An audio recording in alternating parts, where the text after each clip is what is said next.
E aí, galera, beleza? Vamos lá, vamos dar continuidade à parte sobre matéria, beleza? Matéria propriamente dita, formada aí pelos todos os objetos que você conhece ao seu redor, beleza? Agora vamos dar uma especificação, né? Vamos dar uma especificação maior em cada um desses departamentos aí desta matéria, beleza? Então vem comigo aqui algumas informações bem importantes, bem pertinentes para que você possa aí deduzir ou incrementar mais alguma coisa nos seus conhecimentos, beleza?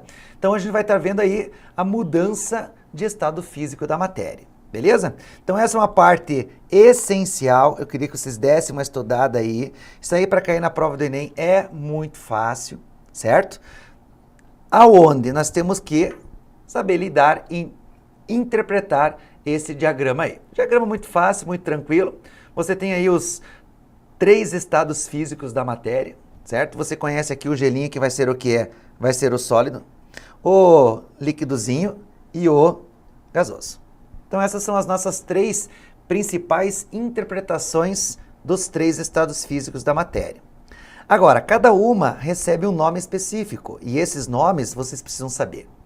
Esses nomes têm que estar assim na ponta da língua, ok? Saber o que é uma fusão, o que é uma vaporização, uma condensação, liquefação e sublimação. São os essenciais. Caiu assim na prova do Enem. A formação da chuva. Opa, acabei de falar ali naquela tela anterior, vou comentar novamente isso para vocês. A formação da chuva. Como é que se forma a chuva? Bom, a água tem que evaporar. Então, ó, uma das alternativas era quais são os nomes específicos na formação da chuva e na precipitação da chuva. Estava escrito lá, o que é precipitar a chuva? É cair. E como é que a chuva cai? Ela está no estado gasoso e ela cai na forma líquida. Então, ela está sofrendo o quê? Uma condensação. Então, a evaporação e a condensação. Pronto, questão do Enem resolvida. Fácil, fácil, fácil. Tenho certeza absoluta que você acertaria essa questão. Absoluta, beleza? Mas para isso você tem que treinar as mudanças de estados físicos. E detalhe, gelo, né, sólido, líquido, água e gasoso, vapor, gás, beleza? Agora, essas mudanças de estados físicos, elas necessitam do quê? De energia.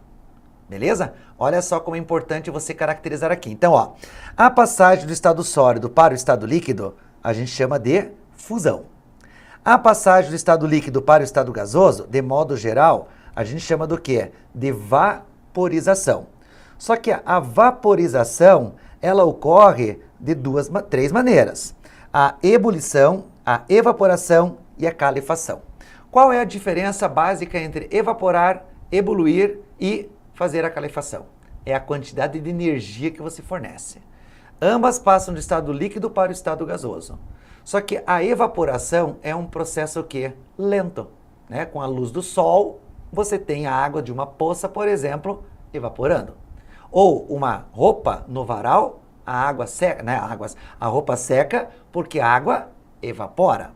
Ah, filho, filha, mãe, pai, coloca água para ferver, quero fazer um café. O que é água para ferver?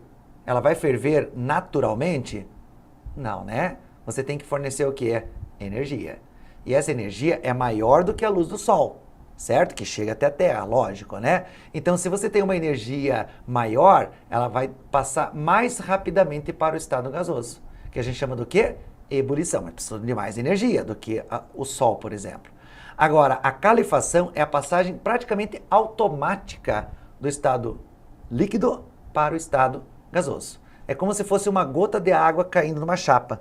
Se você aumentasse a lente, você praticamente perceberia que ela nem encostaria na chapa, ela automaticamente passaria para o estado gasoso. Então requer o quê? Muita energia. Então vamos assinalar ali, ó. O estado de calefação é o estado de maior energia e a evaporação é o estágio de menor energia. Já a ebulição é o meia boca de energia. Vamos dizer assim, a ebulição é maior do que a evaporação, porém menor do que a calefação. Tranquilo? Mas ambas necessitam de energia, que tem que ficar bem claro isso aí. Joia? Só que quando se fala no estado gasoso, aí que nós temos que tomar um pouquinho de cuidado. Na realidade, aqui eu vou colocar algumas especificações mais clássicas. Por que existe os dois termos, liquefação e condensação? para analisar os diferentes estados gasosos. Como assim, professor? Sim, porque no estado gasoso você tem o gás e você vai ter o quê? O vapor. É a mesma coisa? Certo? Se você olhar os gráficos da física, que eu tenho certeza que a física vai comentar esse tipo de gráfico aqui, ó, não sei se vocês lembram, mais ou menos assim, aqui você tem o sólido, o líquido e o vapor, certo? Só acima de um TC, que a gente chama de temperatura crítica, é que o vapor passa a ser o quê? Gás. Tranquilo? Mas isso você não precisa especificar, não. Isso aí é pro Enem, duvido que eles vão cobrar. Por uma questão de vestibular, talvez. Mas isso é física daí. Aí quem interpreta esses gráficos é a física. A gente interpreta outro tipo de gráfico, que daqui a pouco a gente vai mostrar isso para vocês. Agora, a liquefação e a condensação é para diferenciar um do outro. Quando eu for falar em liquefação, quer dizer que eu estou falando em o quê? Eu estou falando em gás. E quando eu falo em condensação, eu vou estar falando em o quê? Em vapor. Tanto é que daqui eu já queria que vocês guardassem um termo muito específico, que a gente chama de GLP. O que significa GLP? Gás liquefeito do petróleo. Esse gás liquefeito do petróleo, já podemos colocar aqui em cima, preferencialmente o butano. Tá ok? Então, ó, essas denominações assim que a gente coloca para vocês separadamente, elas são essenciais. Elas são pertinentes ao seu desenvolvimento. Porque ele vai falar GLP, o que é GA? Gás liquefeito do petróleo. Então, o gás tem que ser o quê? Forçado. Porque se você pegar, por exemplo, um botijão de gás e dar uma balangada nele, você vai ver que tem alguma coisa que balança dentro. Não é o gás que balança, é o líquido que balança. Certo? Lógico que se você balançar e não tem nada porque ele está vazio, óbvio, certo? Você vai sentir o peso dele, a massa dele, tranquilo? Então, quando você forçar alguma coisa gasosa e ela passar para o estado líquido, é porque a gente tem o quê? Uma liquefação. Você toma banho, não toma? Toma, né? Não tem um espelho no teu banheiro? Tem um espelho. Ou um box, ou a cortina de plástico, a minha mãe tem a cortina de plástico, maravilhosa cortina de plástico, saudades da cortina de plástico da minha mãe. Certo? Quanto mais florida, mais lindo era o banheiro. Olha que legal. Mas não escorria água da cortina de plástico? Por quê? Plástico, professor? Eu sei que é plástico, beleza? Mas a gente fala plástico só para dar aquela entonada básica aí. Para não lembrar. Muitas vezes não é tiração de sarro. É para lembrar, ó, plástico. Opa, tá no banheiro. Né? Muitos têm isso. O que acontece lá no banheiro, ele não começa a suar. Às vezes até você fala, ó, o plástico tá suando. Não tá suando. É porque o vapor da água que está ali bate nessa superfície fria do plástico ou do box ou do espelho, certo? Perde energia para o sistema e volta a ser líquido novamente. Tudo é uma questão energética. Então você está tendo a passagem espontânea, natural, do vapor para o líquido. E quando é a passagem espontânea do gasoso para o líquido, a gente chama isso do quê? De condensação. Quando o processo é forçado, é liquefação. Por isso você faz a diferença entre liquefação e condensação. Liquefação é forçado, condensação é natural. Beleza? Muito cuidado. Aí eu posso perguntar para vocês assim, cara, quando o cara passa para o estado gasoso, por exemplo, uma substância vai passar para o estado gasoso, certo? De um sólido, de um líquido para o estado gasoso, ele vai para gás ou ele vai para vapor? Dúvida que o aluno sempre me pergunta. Nunca se perguntaram? A água, quando ela passa para o estado gasoso, ela vai para gás ou ela vai para vapor? Essa eu sei que você sabe responder. Você vai responder o quê? Vapor. Tá, beleza. O etanol, o álcool, a acetona que você usa aí para, principalmente a mulherada, hoje a homem-arada também está fazendo unha e tudo mais, se você pegar a acetona e derrubar, ela passa para o estado gasoso, ela evapora. Evaporação, passagem para o estado gasoso, com grande facilidade. Por quê? Porque ela tem um baixo ponto de ebulição. Se tem um baixo ponto de ebulição, ela evapora rapidamente. Mas ela vai para gás ou ela vai para vapor? A gasolina, quando você vê lá no posto, está abastecendo o carro, você vê tipo uma névoazinha, está passando do estado líquido para o estado gasoso. Gás ou vapor? Estou esperando você responder. Tudo isso que eu acabei de falar é para vapor. Tudo. Tudo que está no estado sólido, nosso dia a dia aqui, ó, tudo que eu tenho aqui, ó, certo? Que está no estado sólido ou no estado líquido e passar para o estado gasoso, ele vai para vapor. E tudo que já está no estado gasoso, certo? É gás. Por exemplo, é gás carbônico ou é vapor carbônico? Aí eu quero sacanear vocês. Na realidade depende, certo? Agora se eu ver aqui, ó, a temperatura aqui, tô vendo aqui no meu ar-condicionado, tem um ar-condicionado, tá marcando 18 graus. E 18 graus é abaixo da temperatura crítica do CO2. E quando ele está abaixo, lembra do gráfico que eu acabei de passar para vocês? Se ele está abaixo da temperatura crítica, que é 31 graus Celsius, consequentemente o que acontece? Ele é vapor. Se você está aí no Nordeste, aí Fortaleza, Natal, onde que hoje está bombando 35 graus. Opa, 35 é acima do 31. Então é gás carbônico. Aqui, onde que eu estou, em Curitiba, Paraná, que é frio, cidade nebulosa, vamos dizer assim, certo? Aqui nós estamos numa temperatura de 22 graus Celsius. Consequentemente, está abaixo da temperatura crítica. Então ele vai ser o quê? Vapor.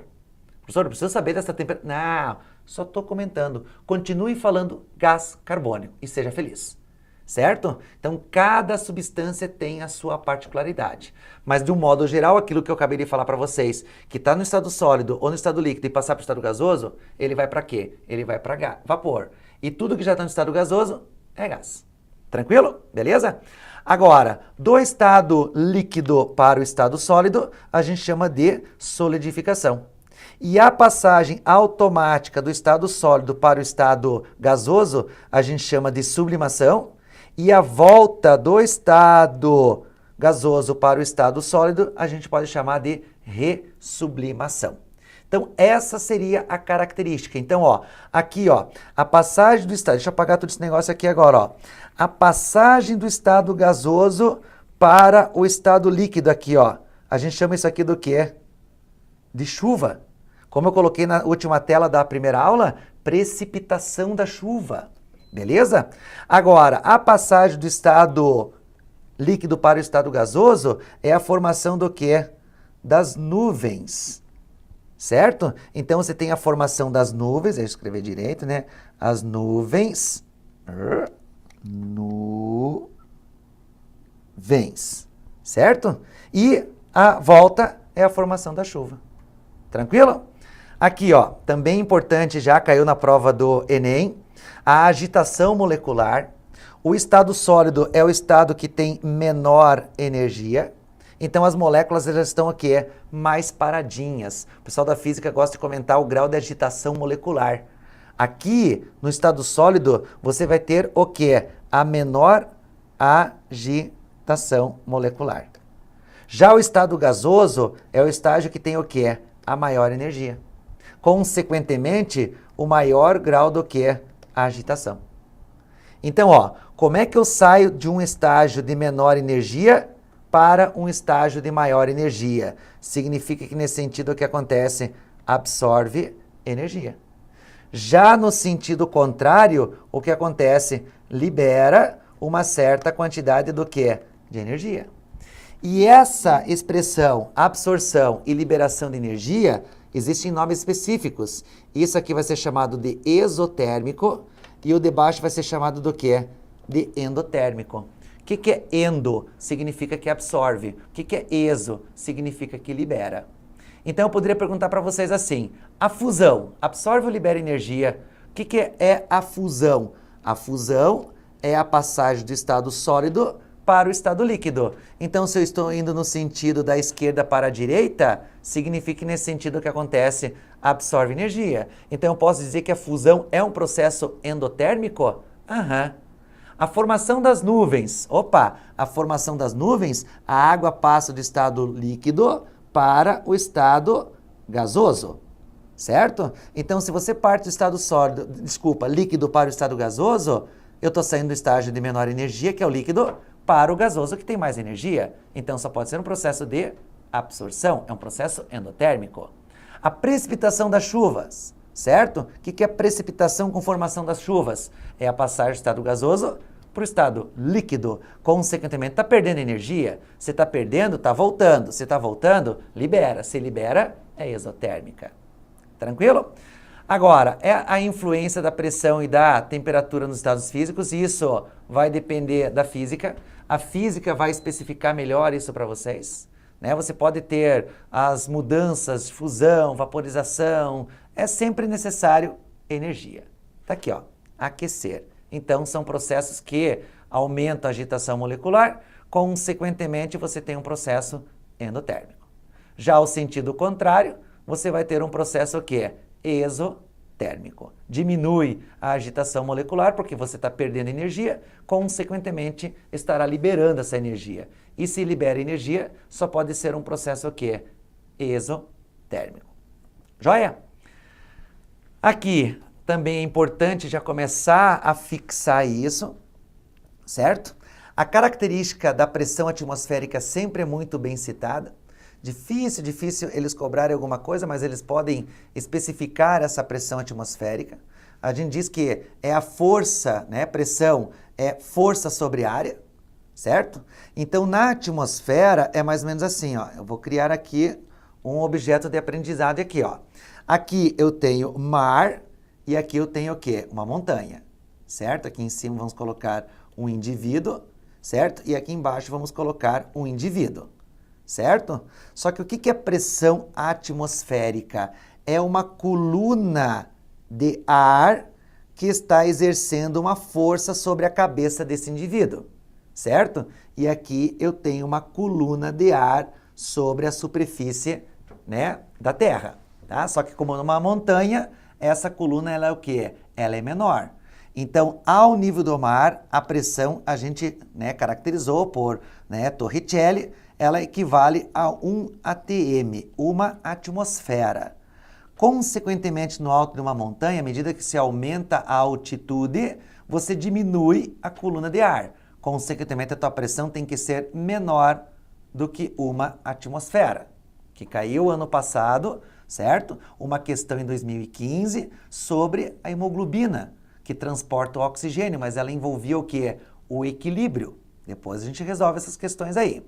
Certo? Aqui, ó, posso até fazer uma associação com a temperatura, certo? Qual é a temperatura de ebulição da água ao nível do mar? 100 graus Celsius. Joia, né? Isso todo mundo precisa saber.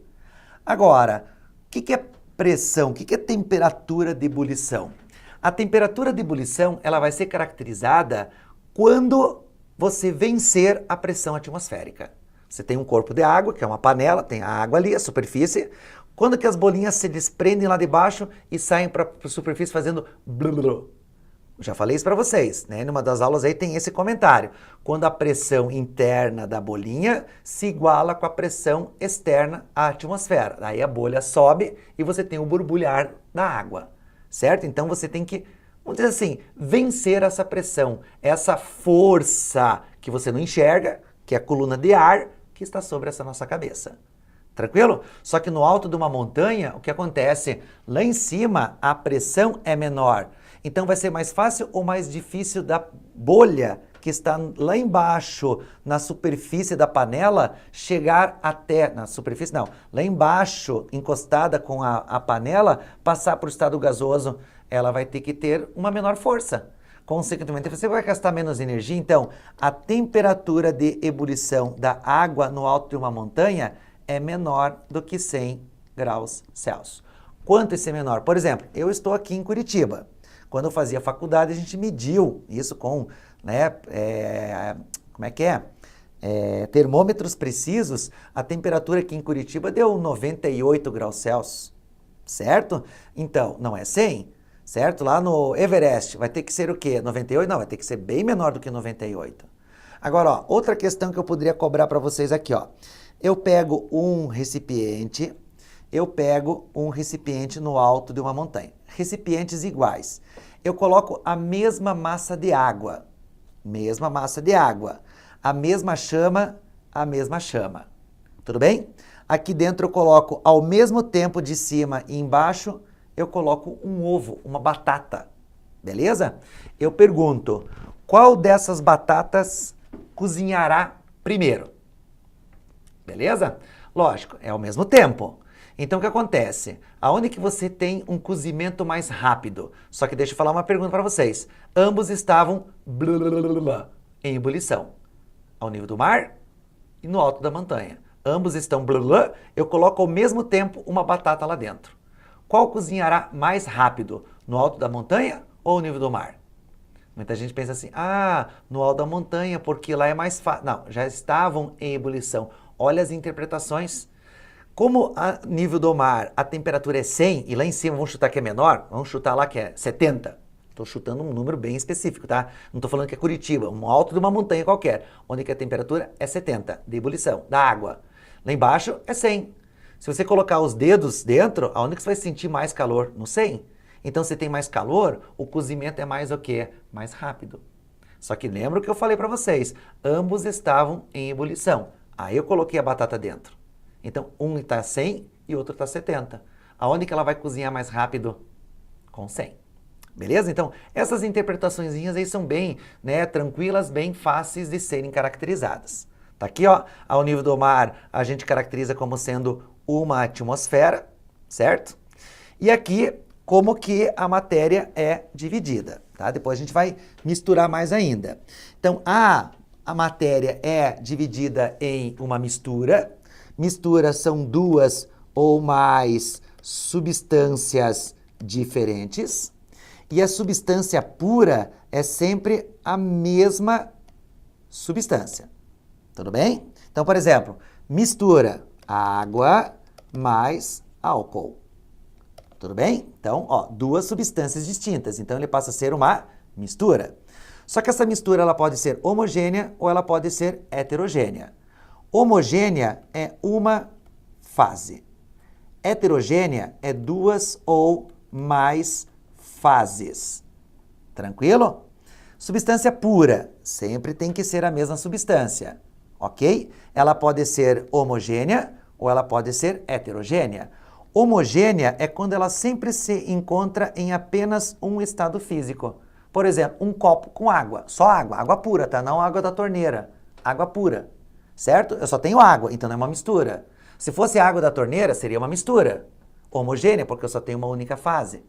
Tudo bem? A não ser que você veja algumas coisas lá dentro. Aí a tua água está megamente, powermente poluída, certo? Mas a água, você não teria que ver nada. Os sais estão dissolvidos. Agora, a substância pura, ela é homogênea, quando se apresenta apenas em um estado físico. E ela vai ser heterogênea quando apresentar dois ou mais estados físicos. Por exemplo, água e gelo. O que é água e gelo? É água. É uma substância só que eu tenho lá dentro. Então, não é uma mistura, é um sistema. Beleza? Cuidado com essas denominações. Para ser mistura, na tua cabecinha tem que ter duas ou mais substâncias diferentes. Tudo bem? E para ser substância pura, é sempre a mesma molécula. Dessa pura, posso especificar, você pode anotar aí do ladinho, a pura pode ser pura simples ou pura composta. O que é uma substância pura simples? Formada sempre pelo mesmo elemento. O2, O3, Na, Fe, N2, Cl2. Ponto. Separadamente. Uma em cada recipiente. Aí eu tenho uma substância pura simples. Agora, pura composta é formada por dois ou mais elementos na composição da molécula. Água é uma substância pura composta. Tudo bem? NaCl é uma substância pura composta. H2SO4 é uma substância pura composta. Agora, se eu pegar água e ácido sulfúrico, eles se misturam. O próprio nome está dizendo, então é uma mistura. Se eles se misturam realmente, é uma mistura homogênea. Se eles não se misturarem, é uma mistura o quê? Heterogênea. Por exemplo, água e óleo. Se misturam? Já vimos que não. Então vão ter duas fases. Duas fases, água e óleo. São duas substâncias diferentes. Então é uma mistura, só que como eles não se misturaram, não se dissolveram, ela passa a ser o quê? Heterogênea. Ok? Vamos lá? Agora, que nem aqui, ó, né? A substância pura, muitas vezes o aluno pensa que pura é sempre o quê? Né? Então, pura simples, pura composta. Então, se eu pegar água, gelo e vapor, ó, eu pego um copo, coloco água, um cubo de gelo, certo? Essa aqui tá aqui fechado, e aqui eu tenho vapor de água, tá fechadinho. Então, eu tenho o que aqui? 3 fases. Opa, se eu tenho mais fases, só pode ser o quê? Heterogênea. Ótimo, legal. Só que isso aqui é uma mistura? Não. Aqui eu tenho água, esse cubo é água e o vapor é água. Então, se é água, água e água, não pode ser uma mistura, porque eu sempre falei a mesma substância. Então, se eu estou falando da mesma substância, só pode ser o quê? Uma substância pura. Só que como a água é formada por hidrogênio e oxigênio, ela é uma substância pura o quê? Composta. Tem alguns alunos que na hora da... Lógico, pessoal, é normal isso. A gente dá risada porque às vezes a gente explica de uma maneira e o aluno entende de outra. Água, H2O. Professor, é uma mistura. Eu estou vendo hidrogênio e estou vendo oxigênio. Não, é a mesma molécula. É a mesma molécula, então é uma só. Se é uma, não pode ser uma mistura, e sim uma substância pura. Só que pura o quê? Composta. Entenderam como o aluno confunde as coisas? Para ser mistura tem que ter água mais alguém, que pode se misturar ou não. Se mistura, é homogênea. Se não se mistura, é heterogênea. Bem tranquilo. Beleza? Então essas, vamos dizer assim, caracterizações que vocês precisam denominar, caracterizar, e só para fechar aqui com vocês, eu posso fazer o aquecimento de uma substância pura. O aquecimento de uma substância pura, esses gráficos vocês já conhecem, eles têm que apresentar dois patamares constantes, o de fusão e o de ebulição. Então guarde isso, a substância pura tem que ter ponto de fusão e ponto de ebulição o quê? Constantes. Certo? Aqui você tem a fase sólida mais líquida e lá em cima você tem a fase líquida mais vapor. Joia? De uma mistura você não vai ter nada constante, tudo variado, ó. Sólido aumentou, aumentou, aumentou, aumentou e aumentou. Certo? Então, ó, faixa de temperatura de fusão e ebulição variáveis. Se elas são variáveis, as duas é uma mistura. Agora você vai ter uma mistura eutética. Eu sempre primeiro. E qual que é o primeiro patamar que quando você aquece, que eu estou fazendo curvas de aquecimento, ele se permanece constante? O de fusão. Então note que aqui embaixo a fusão vai permanecer constante. Lá em cima a ebulição vai variar. Então quando você tem um ponto de fusão, só um ponto de fusão constante, e é o primeiro, eu sou o primeiro. Quem que é? Eutética. Um macete bem tosco. Beleza? A ebulição, como você pode observar, ela é variável. E a mistura azeotrópica é quando você vai ter somente o patamar de ebulição constante, ó. O único patamar constante lá em cima, ó. Lá em cima, porque o primeiro aqui embaixo, ele variou. Então, a faixa de fusão é variável e a de ebulição lá em cima, ela é o quê? Constante. Então, resumidamente, você tem assim, ó, dois patamares constantes, fusão e ebulição, é de uma substância pura, sempre. Os dois variáveis é de uma mistura normal, comum, que a gente chama. Quando só o primeiro aumentou e o primeiro já é constante e o outro está variando, é uma mistura eutética. E quando o primeiro varia e o último lá em cima é constante, é uma mistura azeotrópica. Beleza? Então são tipos de propriedades físicas, porque fusão e ebulição são propriedades físicas da matéria. Só que a matéria pode ser pura, mas a matéria pode estar o quê? Em grande parte misturada. Que nós vamos ver na sequência como fazer essa separação. Então não saia daí que na sequência a gente trabalha mais algumas coisinhas aí com vocês. Um grande abraço!